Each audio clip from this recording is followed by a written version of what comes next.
Hello, I'm Valerie Heavens, and I'm a clearing coach. I enjoy working with entrepreneurial women, with helping professionals as well as executives. And I'm looking at different attitudes that are commonly taken on in this video series. And one of the most common attitudes that I've come upon as I work with people is this attitude, I'm not good enough. It's a very common attitude that so many of us have developed, and often it's because we've drawn this conclusion based on people trying to help us when we're younger, to get better, to be more perfect, to teach us the right way to do things. And all we really want is to get their attention and their love and their acceptance. But instead, what they're telling us is that something we didn't quite do it good enough. So we've decided that we're not good enough, nothing we do is good enough. And this attitude can stay with us for our entire lives, and often does. And one of the most concerning things about this attitude is that it has a lot of side effects.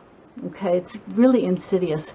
What we'll find is that with this attitude, we often become perfectionists. We look at how do we make ourselves more and more perfect?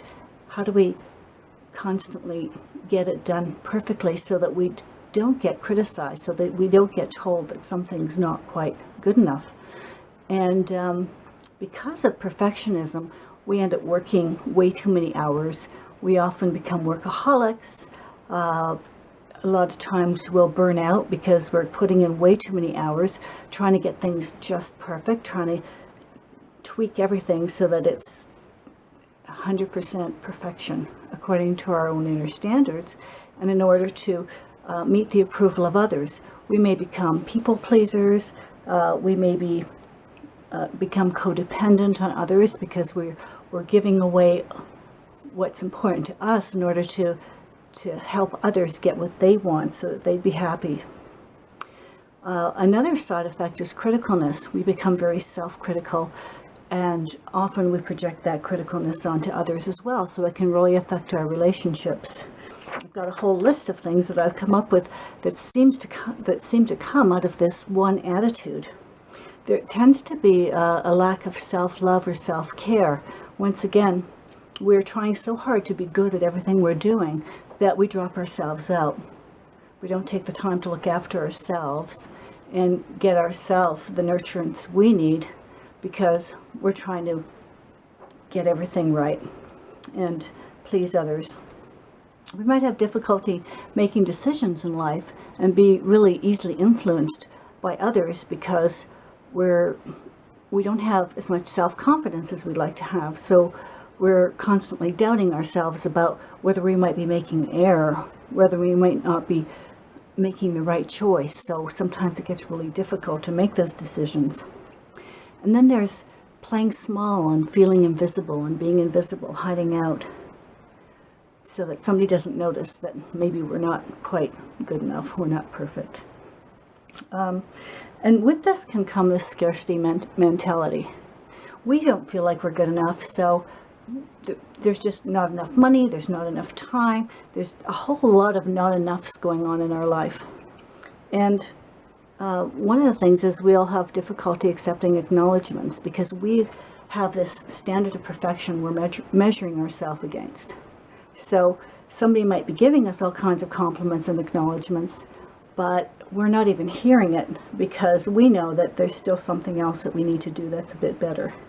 So you can see how this one attitude can create so many negative effects in our lives. And what I've seen is that as the years go by, these negative effects just compound. So even though when you're younger, this attitude might get you to strive to be really good at everything you do, and therefore you're going to work hard and you're going to get a good education and you're going to keep working on yourself, and you may become really self-actualized and have a lot of really good skills and do really well at jobs and in your life and in your work. As time goes by, these negative consequences start to kind of snowball and pile up on you. So I'm a clearing coach, And I work with people to help clear this type of an attitude. I'm not good enough. I need to be in control. I don't want others to control me. You know, there's a whole lot of different attitudes we can work with. And those are just a couple of examples. But this one I've been talking to you about that is so insidious, it has so many negative effects. If you've got this running you, I encourage you to come to my website, go to valerieheavens.com, and go to the contact page and request a complimentary session. I'd like to talk with you and see if there is a way that we can work together so that we can clear this attitude so it stops having so many negative effects in your life. I hope you'll take me up on my offer. Come to valerieheavens.com, and I hope to hear from you really soon. Bye for now.